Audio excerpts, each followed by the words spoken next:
Hello, I'm Pasty Ramsey. Daddy's not here, but this is JonBenét. She's 4, Burke is 7, and we'd like to welcome you to our home and wish you a very Merry Christmas. Wave, JonBenét. 911 emergency. Oh, we need him. Police. We have a kidnapping. Hurry, please. Explain to me what's going on, okay? There's a note left and our daughter's gone. A note was left and your daughter is gone? On December 26, 1996 at 5:52 a.m., 6-year-old JonBenét Ramsey was reported kidnapped by her mother. Later that day, she was found dead in her home. In Boulder, Colorado, the parents of 6-year-old JonBenét Ramsey say there is a child killer on the loose. Soon, pictures of this little girl became public, igniting a media frenzy, and the eyes of the world focused on this shocking case. The list of suspects narrows. Soon, there will be no one on the list but you. But the investigation stalled, and they never found the killer. Keep your babies close to you. There's someone out there. 20 years later, this homicide remains unsolved.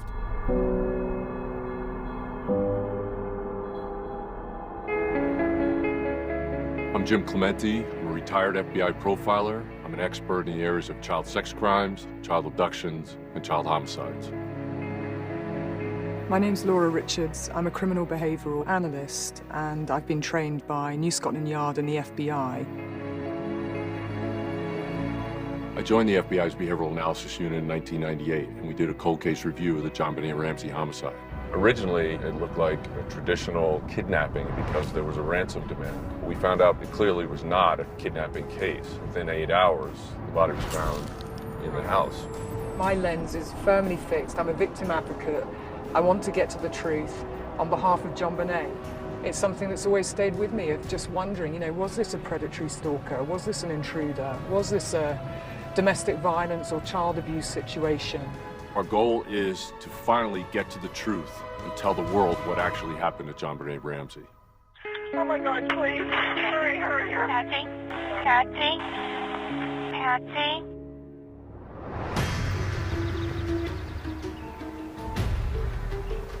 We're really fortunate to have this space where we can actually build our war room and work.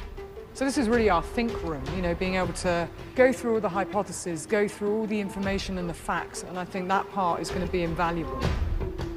What we need to do is a complete reinvestigation, starting right from scratch with the 911 call, the crime scene, ransom note, and the sequence of events. It's really important we get that timeline absolutely clear in our own heads. We hope to get the truth out about how she died. And that's the biggest question mark around this case. So let's talk about what we know about the Ramseys. John, Patsy, JonBenét, and Burke. John Ramsey is in his second marriage. He had 3 kids from his first marriage. So Beth, John Andrew, Melinda. Beth was killed in a car accident. So that was kind of the package that John came with. Patsy was actually 14 years younger than him. So when they met, they started courting each other. She was 21, 22. She had been Miss West Virginia, and so for him, she was quite a trophy wife. She also graduated with a degree in journalism. So she was pretty smart herself at the University of West Virginia. Didn't she work for John at one point? She did. John had a rising career in the computer industry. Access Graphic had a $1 billion turnover that very year that JonBenét was killed. So don't forget the lifestyle. They had 2 planes at one point and I think a 30-foot yacht. So everybody else, they sort of had the perfect family exterior. This crime happened almost 20 years ago. JonBenét was just 6 years old. She would be 26 now. A grown woman, maybe she would have her own family. And her brother Burke was almost 10 years old at the time. He's 29 now, a grown man. And then, of course, after JonBenét's death, tragedy strikes again when Patsy's diagnosed with grade 4 ovarian cancer. And Patsy dies in 2006. We really do need to understand them as people and speak to as many people who can give us an understanding of who they were and the dynamics between them. The most important thing is to go where the evidence takes us. The great thing is the people that we've been able to assemble. Many of us were involved in the initial investigation and the investigation over the last 20 years. Dr. Henry Lee, world-renowned criminalist, he is so good at drilling down into the little details and scientific fact and reconstructing crimes. Jim Fitzgerald, who was a profiler, and he's a forensic linguist. He was a former police officer too. James Kohler was actually hired by the district attorney's office. He reinvestigated the entire case. Stan Burke is somebody who actually teaches statement analysis at the FBI Academy. Then there's Dr. Werner Spitz. He has an amazing background in forensic pathology. And of course, with this case, we really need to understand the autopsy report and what he can tell us about that. 20 years on, putting together this elite and renowned team, and actually bringing these minds into one room, this has never been done before. And when you join up everybody's experience accumulatively, it's over 250 years of experience working in law enforcement. This case somehow touched my heart. I wish some way can have a conclusion. Not really for the public, for JonBenét Ramsey. This is the one case that's stuck in my craw. We have so much evidence, yet we just quite haven't put it together. What we'd like to do is start up with the actual first thing that started the investigation, that is the 911 call. It was 5:52 a.m. Patsy calls the police. 911 emergency. Oh, we need him. Police. What's going on? 515th Street. What's going on there, ma'am? We have a kidnapping. Hurry, please. Explain to me what's going on, okay? There's a note left and our daughter's gone. A note was left and your daughter is Yes. gone? How old is your daughter? 6 years old. She's blonde. 6 years old. How long ago was it? I don't know. I just found the note. And my daughter's gone. Does it say who took her? What? Does it say who took her? I don't know. There's a ransom note here. It's a ransom note? It says SBTC. Victory. Please. Okay, what's your name? Are you Pasty Ramsey, I'm the mother. Oh my God. Please. I'm sending an officer over, okay? Please. Do you know how long she's been gone? No, I don't. Please, we just got out and she's right here. Oh my God, please. Okay, Please, there's somebody. I am, honey. Please. Take a deep breath for me, Please, okay? hurry. Patsy? Patsy? There's 6 seconds of something that's inaudible. Patsy thought the phone call was ended. The last thing she ever thought was somebody was still listening to her.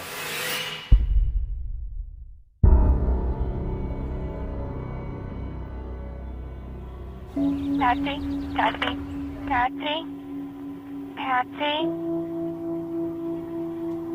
Because the 911 call plays such a significant part in this case, Jim Fitzgerald is exactly the right person to be able to provide analysis. There are, many factors that are very interesting from a forensic linguistic perspective. The fifth word used is the plural pronoun we. We have a kidnapping. We have a kidnapping.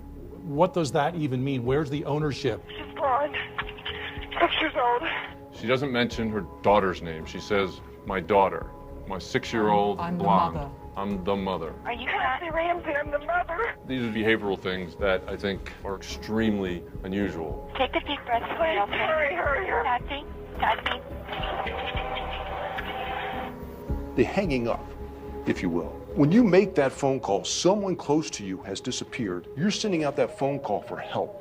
I've looked at a lot of 911 calls over the years. They'll hold on until the police get there. That's your lifeline. That help indicates hope.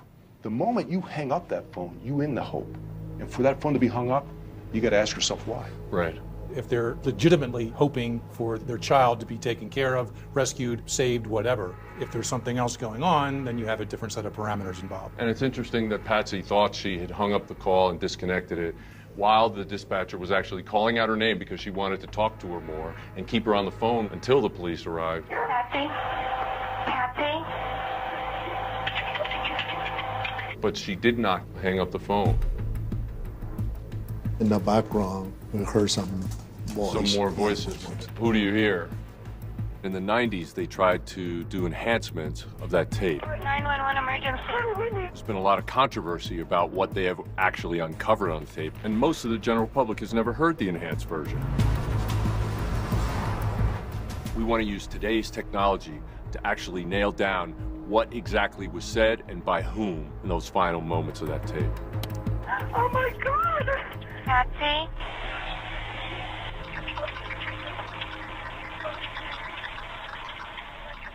It's hard to make it out. Yeah, what can you do to bring that up? We could try a little noise reduction on that. Patsy? Patsy?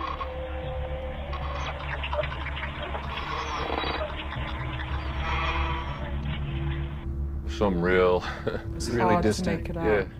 Let's try it again. Patsy?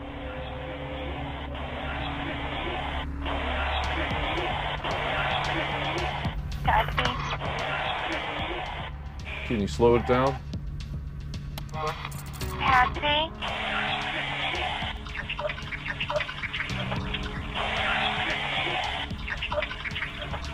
So this is the noise reduced. Patsy? Oh, wow. I think I hear a man say, "We're not speaking to you."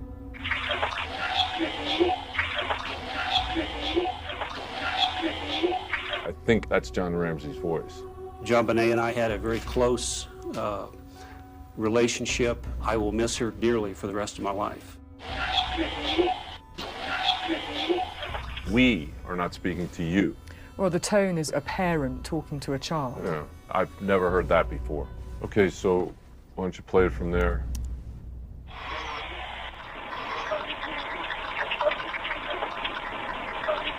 There's another voice, Wow, a yeah. female voice. Can you blow that up and slow it down a little bit? Just a little bit. I don't know. It sounds like Patsy's voice to me. I did not kill JonBenét. I love that child. Just can you stretch it out a little bit more?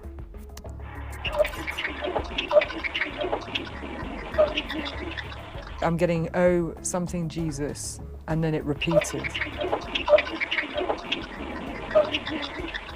I hear either Holy Jesus or Help Me Jesus. What I heard is, what did you do? What did you do? That's what it sounds like through the speakers. I didn't listen with headphones. You wanna? Yeah, sure.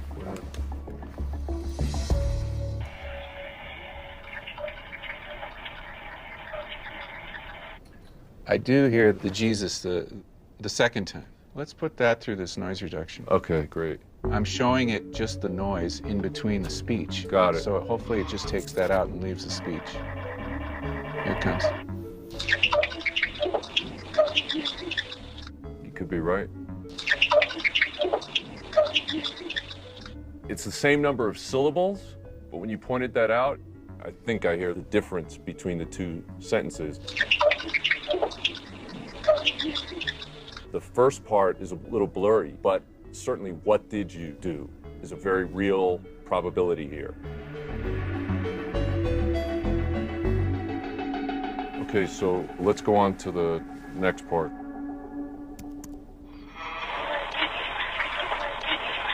Stop there. Can you spread that out? Oh my God, what did you find? What did you find? Right, what did you find? It sounds like a smaller voice though. It doesn't sound like a booming adult. Right.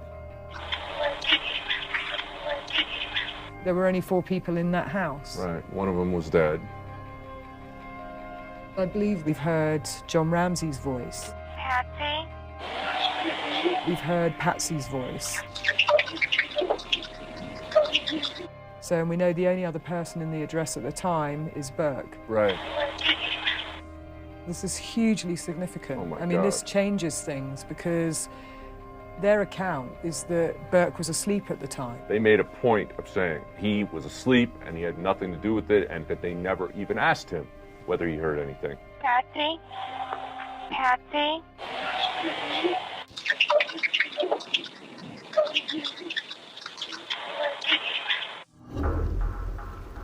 Now that we've heard this on the tape, it's really important that we speak to the 911 operator who received the call, Kim Archuleta. I really hope that we can talk to her to get her insights about any kind of behavior that she picked up that the tape might not have captured. How you doing, Kim? This is Jim Clement. love to actually sit down and interview you. And I'm sure that you have a lot of things to say about what happened that day, but also what happened subsequently. Yeah, I've always been on a gag order, so I've never really talked to anybody. So my side of the story has never really been heard.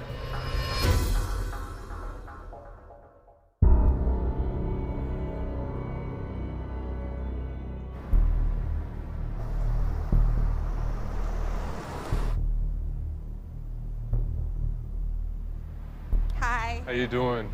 Laura? Laura Richards, yeah. Nice to meet you. I'm Jim Clementi. Jim So Clementi, nice to meet you. Thank you so much. This is the first time that anyone's asked for my opinion. In 20 years? In 20 years. So I'm going to play it, first of all, in full. Okay. So that we can hear it. 911 emergency. We need him. We have a kidnapping. Hurry, please. Explain to me what's going on, okay? There's a note left and our daughter's gone. A note was left and your daughter is gone? Does it say who took her? What? Does it say who took her? I don't know. There's a ransom note here. It's a ransom note? Okay, what's your name? Are you Pasty Ramsey? I'm the mother. Oh my God! Please, okay. hurry. Patsy. What's your initial reaction to that, Kim? I just remember having that sunken feeling like something wasn't right. The problem was, if you hear the frantic in her voice as she's speaking to me, where she couldn't even answer my questions, it immediately stopped. Okay, what's your name? Are you Pasty Ramsey? I'm the mother. Oh my God! Please, okay. Hurry. Patsy. Was a shift in kind of tone from sort of being very hysterical to suddenly something quite different. Right. What bothered me immensely, it sounded like she said, okay, we've called the police, now what? And that disturbed me. So I remained on the phone trying to hear what was being said. It sounded like there were 2 voices in the room, maybe 3 different ones. I had a bad feeling about this. To me, it seemed rehearsed. And that's your distinct memory. And has that stayed with you the entire Always. 20 years? Yes. That's never changed. I know they did an enhancement, right? Yeah, we did enhance the end of it. And it's interesting because there are some bits that we can't quite make out, but there are some very clear bits that we can. Yeah, when we cleaned it up, we hear a man say, "We're not speaking to you." And he's very stern. And then I think we hear Patsy saying something like, "What did you do? Help me, Jesus," or "Help me, Jesus, help me, Jesus." And then Burke, I think, saying, "What did you find?" I wanted that case solved. I wanted someone to come talk to me. I wanted someone to get my testimony. When they did the grand jury, nobody talked to me. Really? You didn't testify in the grand jury? No. I had an investigator come to my house, told me, there's a gag order. Do not talk about this until we go to court. And I never was talked to again. And it never went to court. What did you make of that? I mean,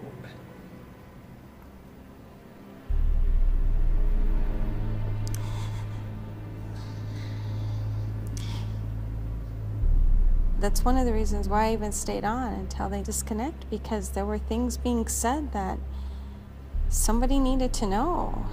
Right. It was never addressed.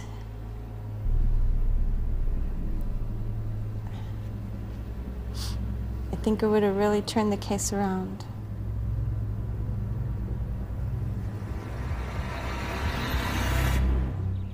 We spoke to Kim Archuleta, who was the 911 dispatcher at the time, and she said the thing that stayed with her was that as Patsy thought that she had disconnected and she was typing up the call, she could hear a gear shift, an instant gear shift, which was in direct contrast to the emotion of the call. And she basically said that what she heard Patsy say was, okay, we've called the police, now what? And then she said it went on.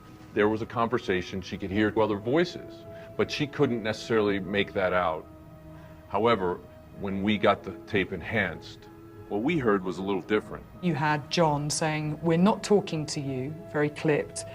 And then it could have been, "What did you do?" and "Help me, Jesus," from Patsy. And then the young boy's voice saying, "Well, what did you find?" And we must remember that they did say in their statements that Burke was asleep. Why say he's asleep when he's clearly not? I believe we heard this voice on the 911. And that absolutely changes the entire focus of this investigation. And we should keep that in mind as we evaluate the rest of this evidence. So let's talk ransom note. Although the 911 call actually initiated this investigation, when the police arrived, the first piece of physical evidence was that ransom note, or letter, because of the length of this particular note. In the 380-some words in this ransom note, there is a treasure trove of information that's unprecedented in the annals of criminal justice history, as far as I know, that both a ransom note requesting money and the body is left behind at the scene. Mr. Ramsey, listen carefully. We're a group of individuals that represent a small foreign faction. We respect your business, but not the country that it serves. At this time, we have your daughter in our possession. She is safe and unharmed, and if you want her to see 1997, you must follow our instructions to the letter. You will draw $118,000 from your account. $100,000 will be in $100 bills, and the remaining $18,000 in $20 bills. Make sure that you bring an adequate size attaché to the bank. When you get home, you will put the money in a brown paper bag. I will call you between 8 and 10 a.m. tomorrow to instruct you on delivery. The delivery will be exhausting, so I advise you to be rested. If we monitor you getting the money early, we might call you early to arrange an earlier delivery of the money and hence an earlier pickup of your daughter. Any deviation of my instructions will result in the immediate execution of your daughter. You will also be denied her remains for proper burial. The two gentlemen watching over your daughter do not particularly like you, so I advise you not to provoke them. Speaking to anyone about your situation, such as the police, FBI, etc., will result in your daughter being beheaded. If we catch you talking to a stray dog, she dies. If you alert bank authorities, she dies. If the money is in any way marked or tampered with, she dies. You will be scanned for electronic devices, and if any are found, she dies. You can try to deceive us, but be warned that we are familiar with law enforcement countermeasures and tactics. You stand a 99% chance of killing your daughter if you try to outsmart us. Follow our instructions, and you stand a 100% chance of getting her back. You and your family are under constant scrutiny, as well as the authorities. Don't try to grow a brain, John. You are not the only fat cat around, so don't think that killing will be difficult. Don't underestimate us, John. Use that good Southern common sense of yours. It is up to you now, John. Victory, SBTC. I think this is one of the most important pieces of forensic evidence in this entire investigation. Stan, what do you think about the beginning of the letter? I find it fascinating because first it addressed, the addressee, Mr. Ramsey, but then the next two words are, listen carefully. And if we look at the letter here, this jumps out at me simply because, number one, it's a letter. What are we listening to? Right. So it should say, read carefully. And I wouldn't even expect to see read carefully. You Right. have a missing child, you're going to read this carefully. That's a given. There seems to be multiple motives embodied in this document. So you first start out with this foreign faction. That's always stuck out in my mind. And what is a faction? It's just made up. So what do you make of the amount and these really specific instructions about what size the bill should be? The amount, 118, is very close to the bonus Mr. John Ramsey would have received or did receive that year. Right. Now, that's a unique number. The fact that it's so specific makes it stand out. He's a millionaire. Yeah. I mean, if you're going to do this, you go large. I mean, why would you go for 118 when you can go for $1 million? Right. When the Boulder investigators came to me and showed me this letter, I noticed some quotes in here that I said, boy, I recognize them from somewhere. And it was sort of early in the internet days, and it wasn't as easy to search things back then. But I rented a few movies that I thought I recognized these lines from. And the first of them comes from these 4 sentences I'm about to read. So if you follow along with me here, on the second page, we have something borrowed from a cinematic version of a kidnapping of a young girl, the 1972 movie Dirty Harry. One of the things that we know from the actual crime scene video was that the house is filled with movie posters. If we catch you talking to a stray dog, she dies. In the movie, instead of it actually being a dog, a dog breed is actually mentioned. If you alert bank authorities, she dies, she dies, she dies. But we're not done. Last page. Don't try to grow a brain, John. A certain character who was an LAPD police officer who was on a runaway bus was talking to a mad bomber on his cell phone. The movie was Speed. This here, if you alert bank authorities, she dies. You told us early on, follow your instructions or she'll be beheaded, executed, beheaded. So why do you have to keep telling this over and over again? 76% of this is extraneous. Really? 76%. It's not necessary. To me, they're trying to sell this now. It's a sales job. This whole thing could have been done in 4 lines. We have your daughter. Withdraw $118,000. Put the money in a paper bag. I will call you between 8 and 10 a.m. Don't call the FBI or the police, or she'll die SBTC. What you just said from a historical perspective is essentially what we have in the 3 ransom notes going back to Lindbergh, Weinberger, and Wiles. And one other mitigating factor in these other 3 kidnappings, the person was actually missing, wasn't dead in the house somewhere. We just have so much in the way of variation between these particular historical kidnappings and this letter. Why don't we start actually building a linguistic profile? What we're trying to do is figure out who wrote this whole entire letter. Writing ability, I would say, is high. We have an advanced writing style expressed throughout this letter. The only mistakes are found in the first paragraph. We have the concept of foreign faction up here in the second sentence. Well, right below it, we have the word business, and if you'll notice, it's misspelled. There's an extra S in here. Perhaps someone who is not a native English speaker would in fact insert that extra S. So what I noticed early on is that this was a purposeful mistake. This was done to tie in somehow to the concept that this person is a foreigner and perhaps does not speak English as their native tongue. Particularly enforcement, countermeasures, they're all spelled properly. What it tells me is there's an element of disguise involved. These misspellings, they were inserted for a reason to make it look like it's somebody other than who it really was. Language 1, and I would clearly say it's English. So they're native English speakers? Yes. The first language they learned in life was English. I have no doubt about that. Age is not always easy to determine, but I would certainly say this person is an adult. No indication of sort of teenage slang, vernacular. So I would say we have someone, an adult, 30 or older. The last one, and part of a linguistic profile, is gender. And this can be one of the trickiest ones to determine. There are at least 6 examples of what I would call maternalistic language. The very first sentence is already circled. Can you picture a mother telling their young child, listen carefully? When you get home, not when you get back to your house, not when you get to your residence, when you get home, do not particularly like you. Would a guy necessarily care if someone likes them or not? In this context, I find in the thousands of cases I've worked over the years, when someone puts a statement in like that, it turns out to be a female.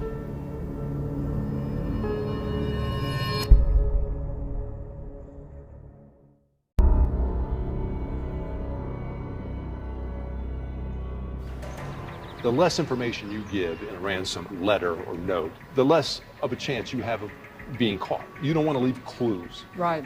This does just the opposite. Right, and this is high-risk behavior, leaving such a long letter and the time it takes to write something like this. The fact that it was written in the house, not before the fact, in preparation for a kidnapping, which you would think they would do, right? Right, you're exactly right, Jim. The paper, the investigator found a pad, also found 2 practice notes. That pad was actually Patsy's pad, right? From her little writing desk in the hallway. That's my understanding, yes. And the pen was actually found underneath the phone. The phone.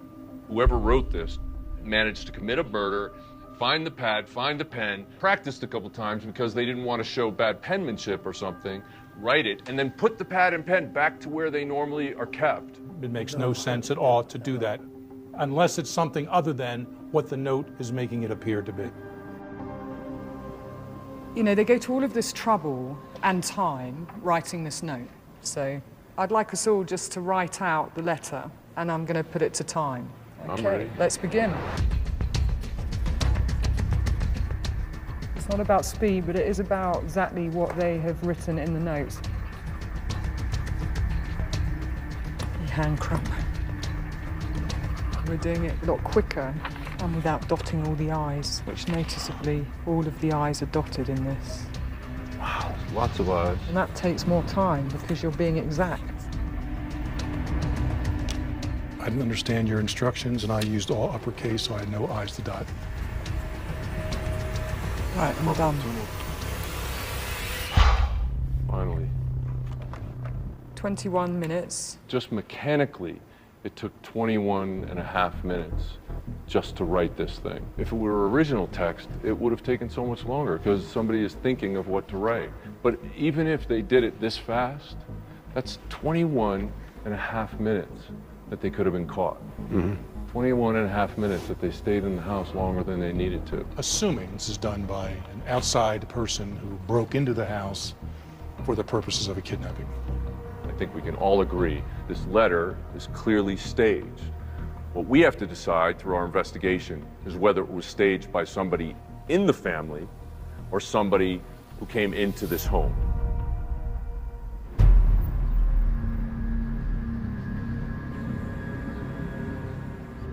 Because this case is an open investigation on the books, we have to be the investigators and dig up what we can find.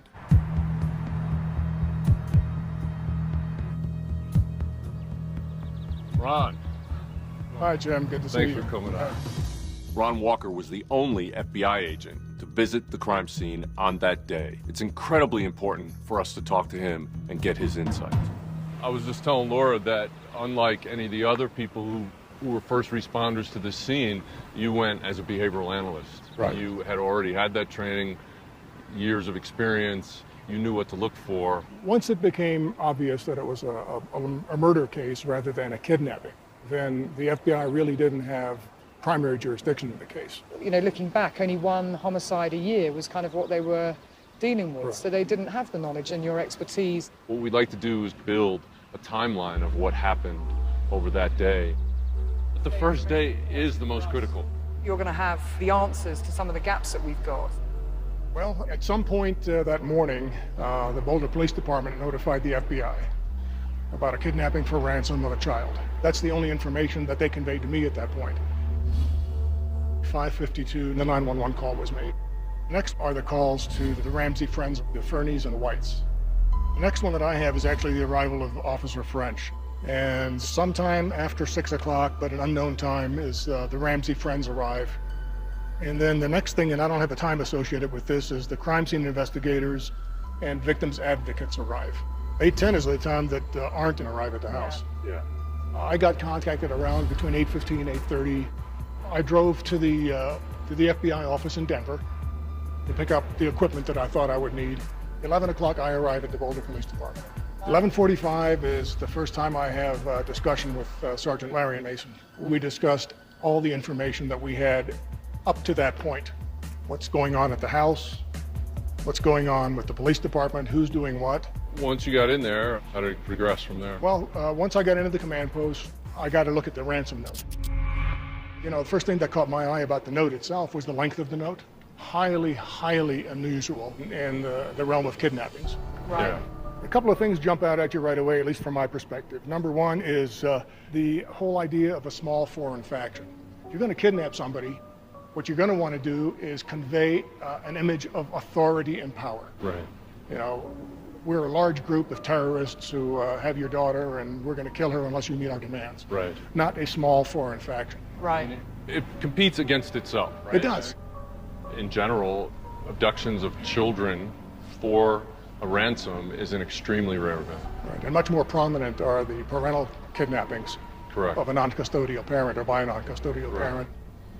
So it was my belief at this juncture that, as I said, the ransom note was a red herring and that it was staging. So it's even more important at that point for the detectives to maintain visual contact with the family. I wasn't so much concerned about Patsy because Patsy was in the solarium and she was surrounded by the family friends and she was crying. She wasn't going to go anywhere. And at this point, Larry Mason and I start talking about, well, what are we going to do to try to make sure the detectives there maintain visual contact with the family? You want to control the crime scene. More importantly, I want to control the movements of the people in that crime scene. About noon, Linda Arndt calls in to Mason and tells him that Ramsey has been out of pocket for about an hour and a half. Says when he reappears, his demeanor has changed. He's agitated. He's agitated. The Boulder police were still trying to get detectives to come in. Kind of a overwhelming scene or sense of confusion. The fact that this was reported as a kidnapping, those officers that were available were actually focusing their energy and their time and their resources outside of the house. I thought that Linda Arndt should grab John Ramsey and tell John, we're going to search the house from top to bottom. And from my perspective, that was nothing but kindergarten make work. I wanted him to be busy. Right. But I wanted him to be busy in Linda Arndt's presence. In the presence of her. In the presence of the officer. And that way, we're not going to run into the situation where for an hour and a half he goes missing again. Right. But what I learned later on from Linda is that when she tells John, we're going to search the house top and bottom, and we're going to start at the top, Ramsey is there with Fleet White. He grabs Fleet by the arm and makes a beeline for the basement door. John Ramsey opens the door, says something about finding his daughter, and then turns the light on.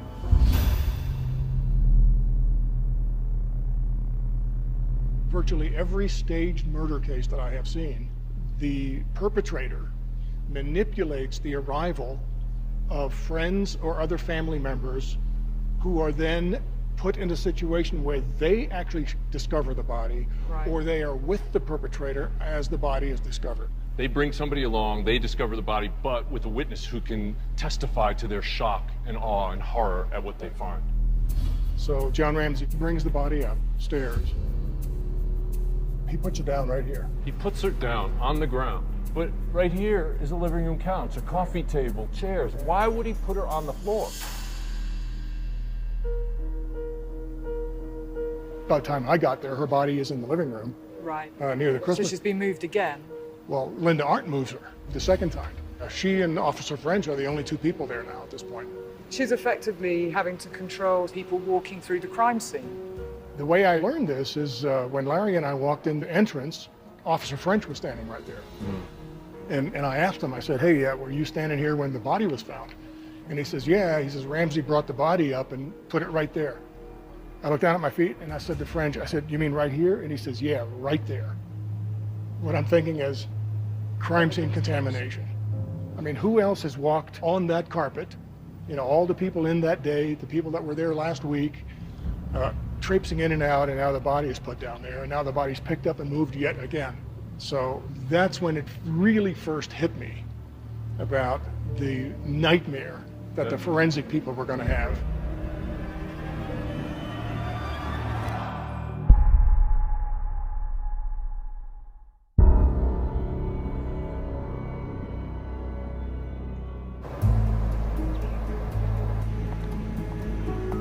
Wow, it's massive. Part of doing a criminal investigative analysis is doing a crime scene reconstruction. We're rebuilding key rooms that relate to this case, and those rooms are JonBenét's bedroom. You know, that was the last place that she was seen alive. The spiral staircase where the ransom letter was found. The kitchen and the basement, including the wine cellar where JonBenét's body was eventually found. We can't turn back time inside the real house, but what we can do here, as much as you can clinically and scientifically, try to put it together. Reproduce it and put us in it. It's incredibly important for us to actually see and feel what that house looked like, and actually forming a hypothesis and a theory of how the crime was actually committed. I feel like it's taking me back in time. Yeah, you've done a good job with the duplication. So this is where the letter was found, third step on the spiral staircase. Correct. A stranger would typically think the most logical place to find a note would be on a desk, on a table in the kitchen counter. On the kitchen counter. Why don't you take us through how you actually went through the basement? It took Sergeant Mason and me only a few minutes to get from the police department to the Ramsey house. And what sort of time was this? This is around sort of... It's 1:20, okay. Somewhere around that time frame. Right, so quite close to the body being discovered. Oh, yeah. Larry Mason and I came downstairs. I was actually following his lead. I was trying to orient myself because I had never seen the basement before. And walked into the room that's, I call it a game room. I think they call it a train room.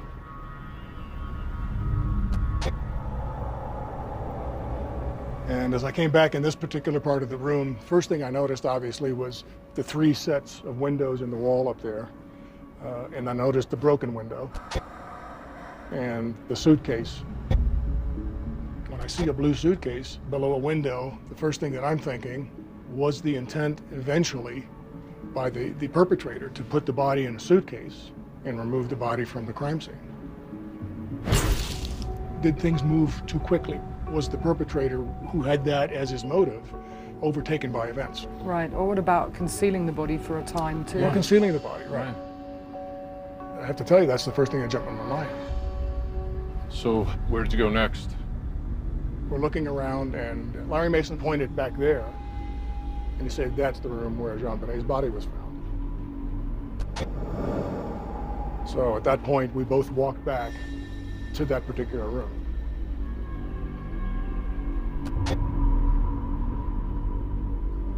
It's just an odd feeling, almost like you're transported back to that particular room in time. Feels like a tomb. It does. When Larry Mason and I came down here, the lights were on. Right. Probably because John Ramsey had turned them on after he'd opened the door. Right. So you can go ahead and turn it on. By the time I got there, her body is in the living room. John brings her up. John brings takes her off up. the duct tape and the white blanket. Yeah, leaves it down there. We didn't step into the room very far. Larry probably came over to this particular area here.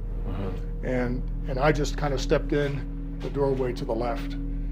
Didn't want to walk too much farther into the room, simply because this was the room where the child had been deposited for some period of time. The statements that were made said that John called out that first. she was here before he turned the light on.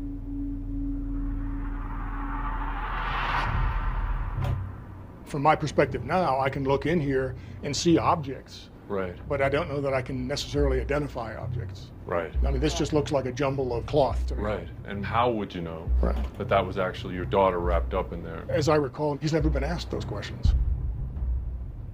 Why was that? It was my belief that the philosophy that was kind of laid out for the police department that day was we have to treat them with kid gloves. Treat them with deference. Treat them as victims and not as suspects. Was a reason They were given? influential. They were wealthy. From what I can see, the influence here really had a very significant impact as to why people were allowed to come and go from the house.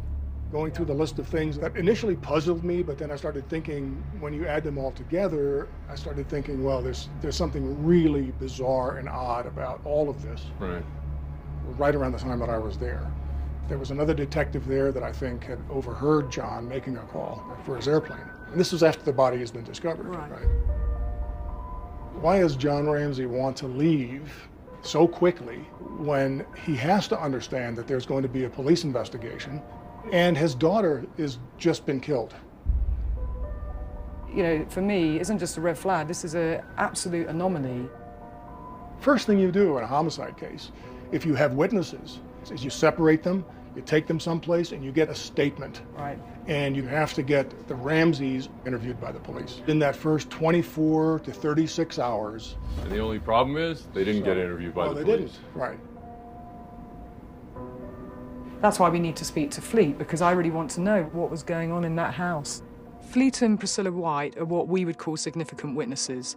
They were best friends to the Ramseys at the time, and they were at that home during those hours as it all unfolded.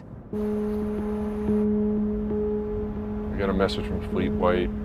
I think the important thing that we want to talk to Fleet about is the Ramseys' behavior that morning.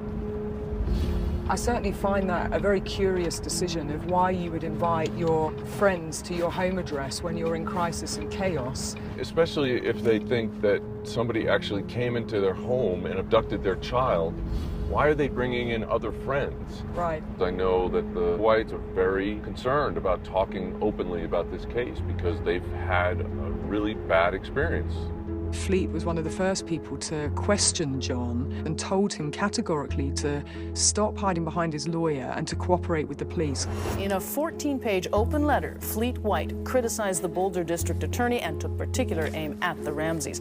White says the investigation has failed because the Ramseys have refused to fully cooperate with investigators. So we're gonna go meet Fleet, but he said no camera, so we're gonna have to stop filming. It's more important that we have it than we have it documented. Agreed. You can tell them we've got a camera crew nearby, like we could actually come up now and do it now. Okay. Or we've got time at the end of the day. And if those times don't work, we'll do it any other time. We really, really want their story. Yeah. All right, see you, thanks. All right.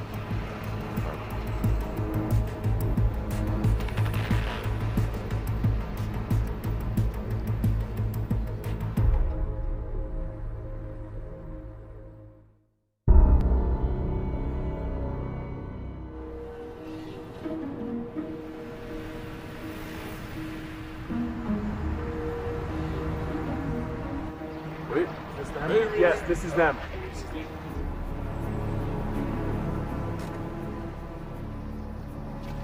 Hi. So what happened? Well, it was fascinating. They have so much knowledge, but there's a lot of pain here. My wife, Priscilla, and I have lived in Boulder since 1994. We were present at the Ramsey home when JonBenét's body was found. Our family were publicly branded as murderers, torturers of young children, pedophiles, and perjurers. You know, they did have reservations. They are afraid, and they don't want to see this ever happen again. Do you think they understood how committed you really are? Yeah, they're willing to talk to us, but they just don't want to do it on camera. And when we were leaving, Fleet took me aside and said, Jim, I really think we have some really important information that will help you. And I said, of course you do. That's why we're here. And we'll keep coming back here as much as we have to convince you that this is the right thing to do, because we really feel it is. So we need to strategize, we need to plan. Okay, all right. Well, you guys are embedded.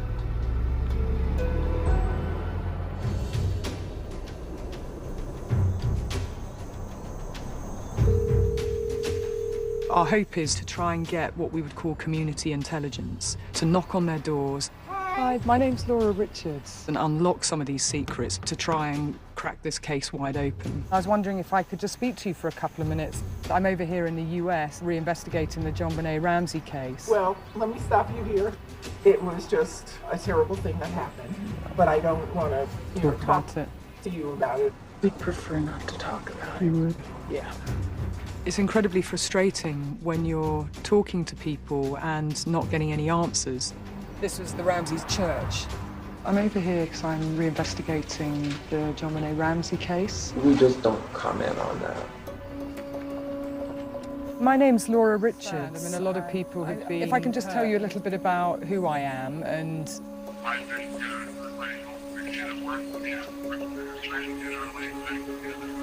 You just get a sense that people are fearful to speak out. At the tone, please record your message. But if you'll leave me a message, I'll get back to you just as soon as I can. I'd really like to try and have a conversation with you, so please could you give me a call back? Maybe you can give me a call back, please, and if you'd be kind enough to call me back. Many thanks, many thanks, many thanks. I'm getting a bit fed up with this. It's critical for us to talk with people who can give us insight into the Ramseys' private world. People who knew them, worked with them, or spent time in their home. When did you start working for the Ramseys? It might have been 94. That summer, Patsy Ramsey gave me the job, hired me. Really? One of the things I remember was she wanted pristine gardens. Really? Yeah. I'm thinking to myself, okay. Seemed like a pretty good job. I could use my own hours. And So how frequently did you see John? not very frequently at all. Once a season, maybe. Did you ever run into the kids? Yeah, not Burke so much, but JonBenét would come out and she would often, I don't know, be playing relatively close to where I would be working. And one of the biggest things that stands out was when I would be raking the leaves in the fall. You know, I have all the leaves in a pile and she wanted to jump in them. I remember her referencing it reminded her of time she spent with her dad. You know? Oh, really? Yeah. So she didn't mind, you know, getting dirty or messing up her hair? No, she didn't mind. She seemed like a normal kid who just likes to play and misses her father. I remember that. So, yeah. Because everybody's image of her is sort of dressed and made up to the max. I don't know too much about pageantry, but I would think it demanded a lot of discipline and, you know, focus on just certain talents that she had to hone in and get right. I did remember seeing her practicing the violin. Oh, really?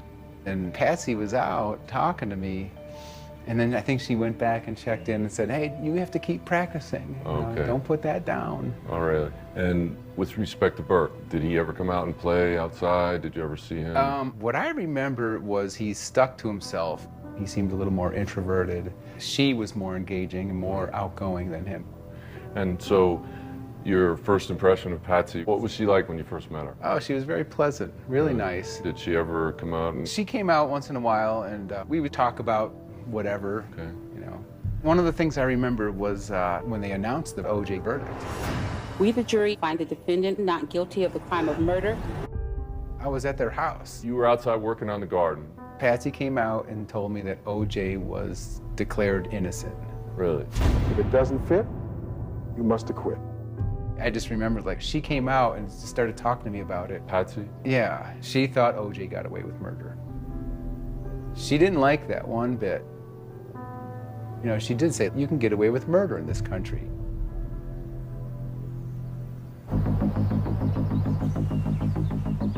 Speaking to people who know the family, getting an understanding of who they were, what was going on prior, is so important. We're going to go now to see Patsy's friend. She was a photographer. Like the family portraits, and she seemed to be pretty close with Patsy. Well, I first met the Ramseys in Atlanta. We were more social friends. Right.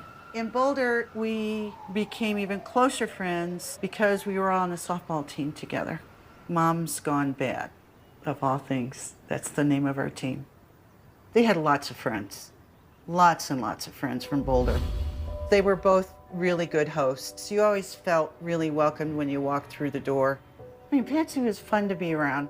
She was a showgirl. So her clothing, her home, she is a girl that never compromised. Did your daughter play with JonBenét? Even though my daughter was Burke's age, she ended up playing with JonBenét. Right. Because Burke was kind of, oh, girls, you know. There was one time when my daughter was playing with JonBenét, they went up to her room and my daughter inquired about all the awards that were on display. She goes, what's that for, JonBenét? And she goes, oh, I'm in the pageant system. But she didn't make a big deal out of it. Right. And she said, but they really belong more to my mom. They're more my mom's trophies than they are mine. I remember one particular Christmas party. That's the first time JonBenét came down with a beautiful dress and bleached blonde hair. I was shocked. And I took Patsy aside and said, you're not dyeing your hair, are you? And she said, oh, no. Judith, that's from the summer sun in Charlevoix, Michigan. You think that was... Oh, are you kidding? You were there. I was there. It was, you're lying to me. It bothered me that she had to lie to me. Why didn't she just tell me the truth? Can you tell us about when you saw Patsy after JonBenét's death? She was not the same person that I had ever known. She looked exhausted. And she kept repeating over and over again, who could have killed my baby? Who could have done this? Was there any interaction that you had with Patsy or with the family after that? No, that was it. I was cut off. We were told in our circle of friends in Boulder, do not talk to reporters, do not talk to the police. Told by who? I was called by one of the friends in the circle of friends. What did that make you think? I was surprised. My first thought was, if there was anything that I knew that could help with the investigation, I'm not going to be silent. I felt a duty to the memory of JonBenét. I loved her very much. You're going to make me cry. cry.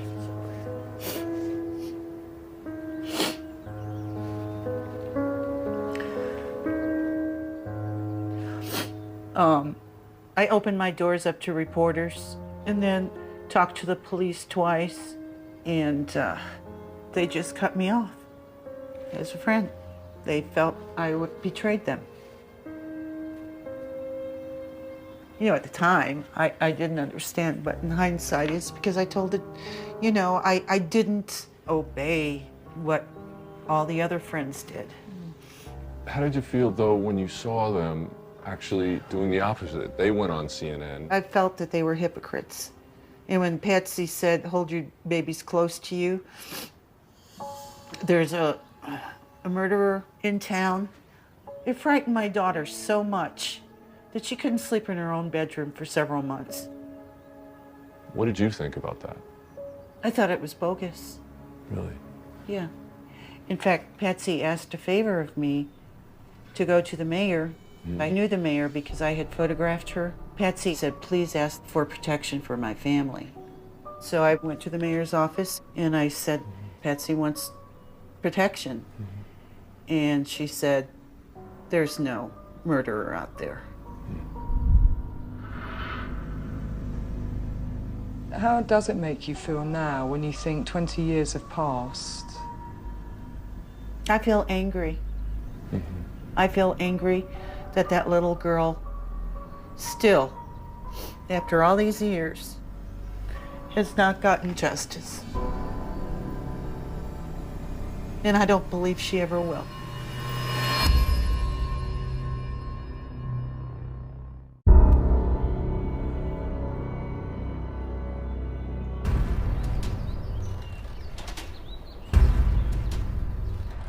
Although the statistics say if a child of that age is killed within their own home, it is most likely a family member that did it. The fact is, the brutality of this particular attack says the exact opposite. This is a very bizarre dichotomy. It fights itself right from the beginning. Another critically important part of any murder investigation is understanding how a person was killed. So Ramsey 96, JonBenét. Look at this. Yeah, the autopsy. Cause of death of this 6-year-old female is asphyxia by strangulation associated with cranial cerebral trauma. During the original autopsy, the medical examiner thought that the cause of death was asphyxiation by strangulation due to the rope tied around her neck. This is the kind of thing we're going to have to ask Werner Spitz about, because that word associated with, it's very general. Yeah. And is it before, is it after, is this... Were they both fatal? I mean, you know, I guess only Werner can tell us that. We brought Dr. Spitz in. He's an incredibly experienced forensic pathologist. His experience goes back all the way to the JFK assassination, and he was involved in the initial investigation brought in by the Boulder Police Department. Look, I've seen some 60,000 cases. So 60, if I don't, I don't know everything. But this case, it made an impression on me. The Boulder Police Department called my office and asked, would I agree to come to Boulder? You know, as a forensic pathologist, I want to have first-hand information. Where is what in the house? I think we all feel the same way. We totally agree. Exactly. But we did not get permission to get in. Who wouldn't let you in? I believe the family. The police had to get permission from them. They told the police, no dice. He is not coming to this house. They did not want me in the house. Maybe, may just be, that I would figure something out that nobody else knows. But then you reviewed the autopsy findings and the injuries and the sequencing. Can you tell us a little bit about that? Well, she had a blow to the head on the right side. The bone underneath that area showed a perfectly rectangular defect. I didn't know at the time what caused this. Okay. But then I looked at the photographs and saw a 3 mag flashlight sitting on the kitchen counter. Right. And I said, well, I have to check whether that may have been the cause. And did you do experiments? I did that, yeah. I'll show you what I did. Okay. This is what I had an artist draw for me. This is how the flashlight fits to perfection, approximately ½ an inch through the bone. So, Dr. Spitz, this is the house that you didn't get to go and see. We're now in the kitchen. The phone that she actually made the 911 call. It's uncanny. So a lot of the detail that we have here, the flashlight. Yeah. You've been thinking about this case for 20 years, right? What does that make you feel? Well, it makes me feel eerie. Eerie. I relive this, you know, because this answers questions that I had at one time. Really? And never materialized. That must feel frustrating for you as well, not being allowed in. And oh yeah, it made me wonder what is being put away, hidden. Right. And why. Do you believe that she was alive when she was struck on the head? Oh yes. And she was also alive when she was choked, strangled? Please understand this. When a very severe injury to the brain occurs, because the heart has its own ability to produce contractions, to cause a false impression of life existing. So she was virtually dead when the garrote was applied. So asphyxiation was not the way she actually passed away. Yes. That is my advantage as a forensic pathologist. They did not know that.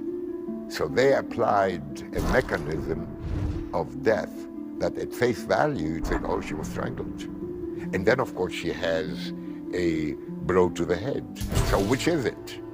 Well, it's very simple when I explain to you that, yes, she was strangled. To make believe that was the cause of death, she already was brain dead. There's a few more injuries that we need to talk about. The neck injuries and the ligatures, because I think this is also kind of really important. The fact that her hands were tied in this way with a slip knot. Was it 15 or 18 inches between? 15 and a half. So this is where the next knot should be. I'm gonna put this around. So you see this? The rope is actually over her sweater. It's not on her wrist. That's why she doesn't have any marks. She doesn't have any marks. Could you help me with that? Well, it's very unusual for it to be over clothing. So if she's not unconscious, why doesn't she just do this? Or if she had duct tape on her mouth. Yeah, but if she's dead. So what does that tell you? This was staging. You're totally correct. So let's look at the garrote. Why does anybody need this contraption? Why do you need the stake? Right. You can just put that around your hand and then do the same thing on the other hand. Totally unnecessary. When you break into a house, isn't time of the essence? Right. You want to come in, do your killing, and leave. So why do you need this? It just complicates things. You spend more It time leaves evidence there. around. And it leaves You evidence. don't need that. Yeah, and then that's interesting because it does look to me like it's quite complicated. It is. Well, somebody who knows how to make knots. Right. So this is a common knot for Right. a sailor. The way I looked upon it is this by itself, without anything else, would have told me this is a make-believe type scene. Why do you need any garrote when a hand of an adult can squeeze a child like that? Right. Okay, so the ultimate conclusion then is the garrote isn't what actually caused the death. Correct. The blow to the head did. Correct. I just want to play a devil advocate. Yeah, sure. That's what we're here for, to discuss it. We should find tissue and blood on the flashlight. And also should have broken hairs. This area, we should have trace evidence, blood, hair, tissue. That's why I suggest them to do some DNA, try to find tissue and blood. Apparently they did not find anything. The skin is extremely elastic, so it would go with the impact and not hold on to the impact. So the blow to her head was strong enough to break her skull, but not strong enough to break the skin. The skull may break, but the skin may not. Right. I've seen that so many times. Right, so then that can explain why this was not a bloody crime scene. There would not have been any blood. Right. Not from that anyway. It could be the flashlight. I'm not saying it's not the flashlight, but anything similar to that shape, that width, with force can cause that. So I agree with you totally. The cause of the death is brain injury by a blunt object. We need to determine whether or not that flashlight could have made the fracture in the skull of JonBenét Ramsey, and whether or not it took a tremendous amount of force to create that kind of fracture. We don't have the complete picture.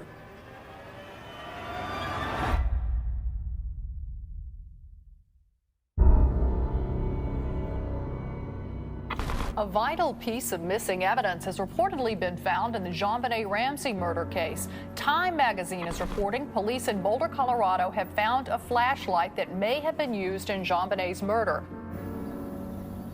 I'd like to think if I was one of the first investigators on the scene. All of a sudden there's a big 15-inch or so mag light in the middle.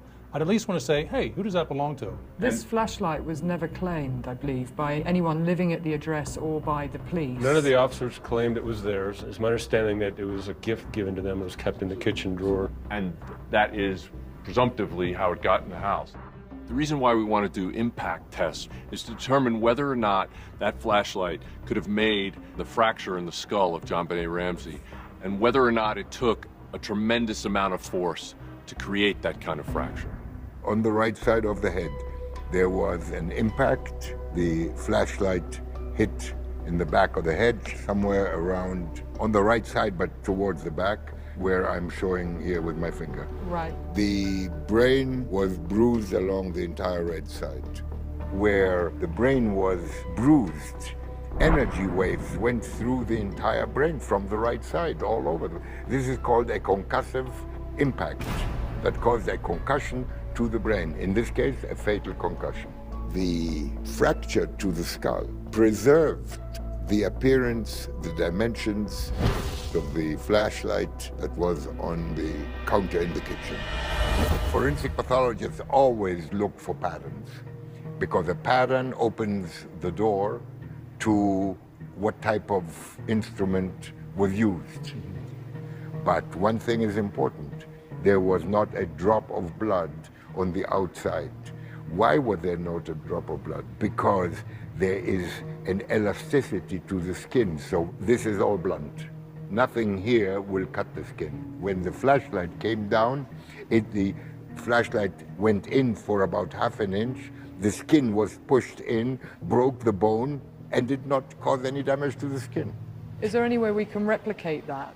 Remember that a human skull is an involved structure where there's a solid bone, very thin, in a 6-year-old, maybe a 1/16 of an inch in thickness. Then there is a layer of spongy bone marrow. Then there is another layer. But we can do a representation of that. Okay. You want to do it? Sure, I'll try it. Okay.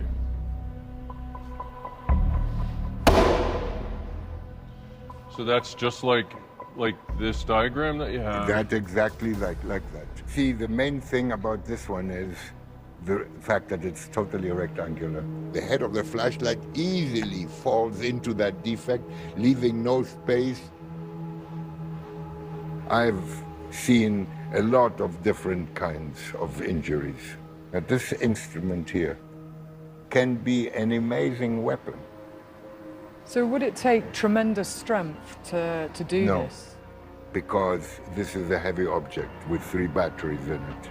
The skull of a 6-year-old, we call them eggshell skulls. Got it. But you don't need much force. I mean, I think that's You don't need such huge amount of force. No, that is a mistake. Could be an adult, it could be a child that did it.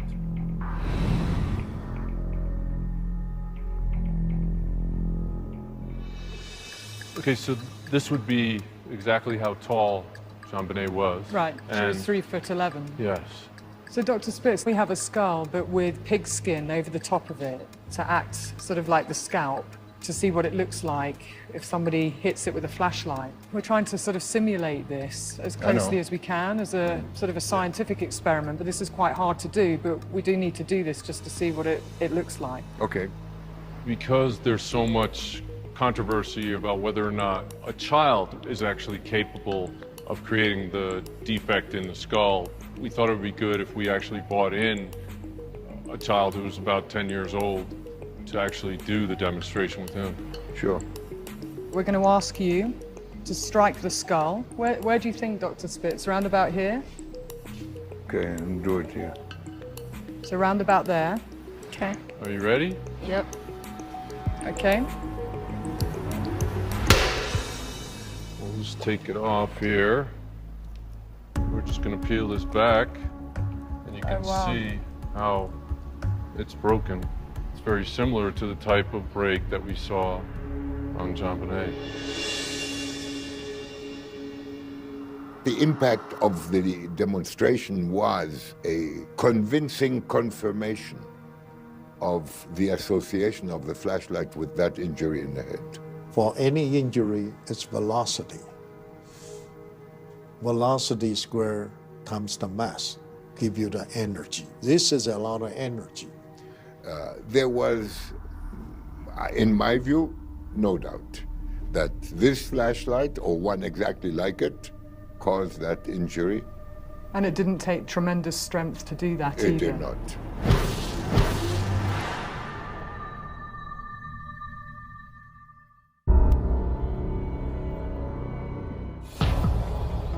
There is a killer on the loose. I will tell my friends to keep your babies close to you. Within days of JonBenét's body being found, the Ramseys speak to CNN before they've even given interviews to the Boulder Police Department. There's someone out there.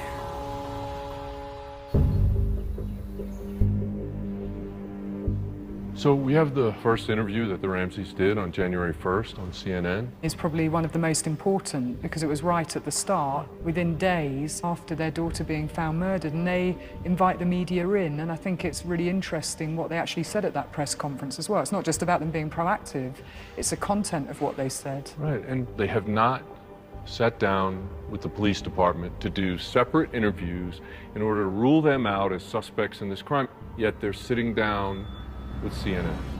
We'd like to get your insights into what their behavior tells you and the words that are coming out of their mouths. With the help of Jim Fitzgerald doing forensic linguistic analysis and Stan Burke doing statement analysis, we're going to take a look at media appearances that the Ramseys have made over the years in the same way we deconstructed the ransom letter. Why did you decide you wanted to talk now? We have to find out who did this. Not because we're angry, but because we've got to go on.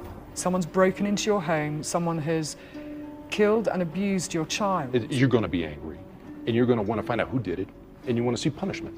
That's the natural response. Fitz and Stan are incredibly unique in their expertise. Jim Fitzgerald analyzes and dissects language choice. Stan Burke looks at things like the content of a statement and how much of it is potentially misleading. Are you fully convinced that your daughter was kidnapped by some outsiders outside your family or circle of friends? Yes. Shaking her head no. It's just so hard to know. Shaking her head no, and then when John says yes, she changes her head to a nod up and down. What I find interesting here, Jim, is he said yes. That's an answer to that question. Are you fully convinced that your daughter was kidnapped? Yes. Does he say anything else? It's just so hard to know what, but our family is a loving family. It's a gentle family. Why throw that in there? It's not necessary. You have your answer, yes. Right. But he wants to make sure the listener or the viewer hears we are a loving and gentle family. Gentle. That's the message being sent here. For our grief to resolve itself, we now have to find out why this happened. I mean, why is it the why that's important? It's a very odd turn of phrase, isn't it? We cannot go on until we know why. This is probably a very honest question John and Patsy Ramsey are asking themselves. It's very likely they know who did it. They may still be trying to figure out, why did this happen? It's like an unconscious utterance in a way, Absolutely. isn't it? It's almost like he's jumped past that conclusion as to who did it. Right. And now he wants to know. Until we know why. Why? Yeah. There is a killer on the Absolutely. loose. I don't know who it is. I don't know if it's a he or a she. But if I were a resident of Boulder, I will tell my friends to keep your babies close to you. There's someone out there. Well, let me ask you this. John Ramsey and Patsy Ramsey got on national TV. Right, CNN. Was there anything that they said that struck you as odd? The whole thing was odd at that time. And how did that affect the community here? I don't think people believed her. What did you know about the Ramseys as a family? What was known in the community about them at that point? Very little. It's not like O.J. Simpson. They weren't famous people. Yeah, they had money. He had a successful company, but they weren't nationally famous. So there was no compelling reason why this should have become the big sensation that it was. But it was the week after Christmas, before New Year's. There's no news. It's a very quiet time for national news, and that was when the 24-hour news cycle was still pretty young. Mm-hmm. The idea of how you fill in these 24-hour gaps when nothing's happening for a whole week drove, I think, a lot of what happened next, which is there were these videos of this little girl in the pageants with the makeup on, dancing almost seductively in a way that just seemed to the regional mores to be wrong and sexual in a way that a 6-year-old shouldn't be. Growing up in the Northeast, pageants were not common. In the Deep South, in Georgia where they were from, that's a normal thing for little girls to do. It sounds like it was a media circus very early on. Within days. Murder of JonBenét Ramsey. Police should be looking for suspects. Worldwide media frenzy. JonBenét's body was found. It was every national newspaper, national news magazine, the 3 networks, and every tabloid. And then I was thinking about sort of post-OJ. I mean, that context at the time is probably quite important in this particular Absolutely. case. I thought at the time that that had an influence potentially on what the police and the district attorney were doing, especially I think more the DA, that they didn't want to fall into some of the same pitfalls that the prosecutors in Los Angeles had, being burned in court because the police didn't dot all the I's and cross the T's. Mm-hmm. 4 months after their daughter's murder, the parents of JonBenét Ramsey have submitted to interviews with police. Patricia and John Ramsey met separately with Boulder detectives for more than 8 hours. JonBenét's body was discovered in the family home December 26th, but the Ramseys had not agreed to formal interviews with police until now. We've been anxious to do this for some time, and I can tell you why it's taken us so long. We felt from the beginning an obligation to talk with the Boulder authorities, let them do their formal interrogation of Patsy and I. That is, I think, as you know, been successfully accomplished yesterday. Stop right there. Why is that such an accomplishment to go and talk to the police about the possible resolution of your daughter's homicide? 120 days after it happened. Right. Why is that a successful accomplishment?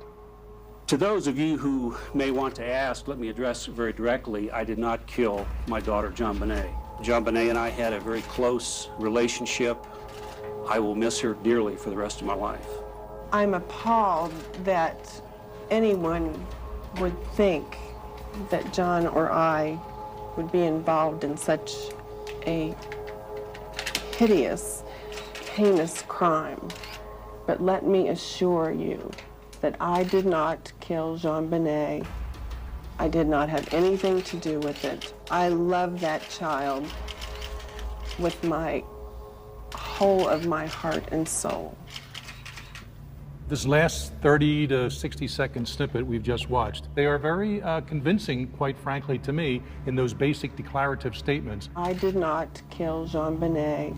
I did not kill my daughter, JonBenet. I haven't seen John or Patsy be as adamant about any statement than these two. And they do come across, I have to say, very well, you know, in terms of the posturing and the way that they present themselves. What does it do to you to hear that somebody close to you may have done this to your daughter? As a person, I think it makes you very much more guarded. We felt we lived in a safe community, and still do. Compare this statement that he's making right now, hemming and hawing, umming and awing, to what he said about 4 minutes ago. I did not kill my daughter, Patsy. I did not murder my daughter. Now all of a sudden he's not even answering the question, and the non sequiturs he's throwing out there, he can't even put in cogent sentences. And what I find in situations such as this, it's not just important what is said, it can also be just as important, if not more so, what is not said.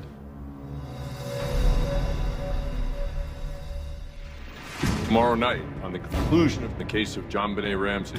The key issues with this case, the theory of an intruder coming through the basement. None of this makes sense. You've completely wiped out that whole corner. There's a cobweb completely intact.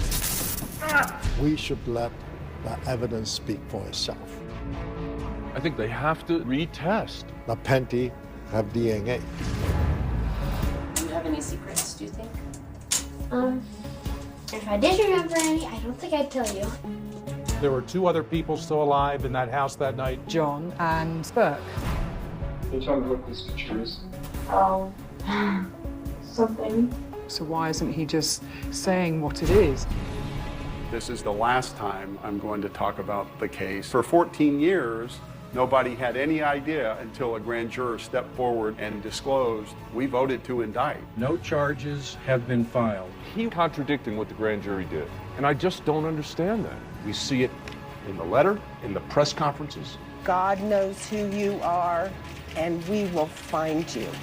Every step along the way, we see it. We hope to get the truth out about how she died. The evidence clearly indicates to me. And I think we all agree on that. Yes. Yes. Our goal is to finally get to the truth.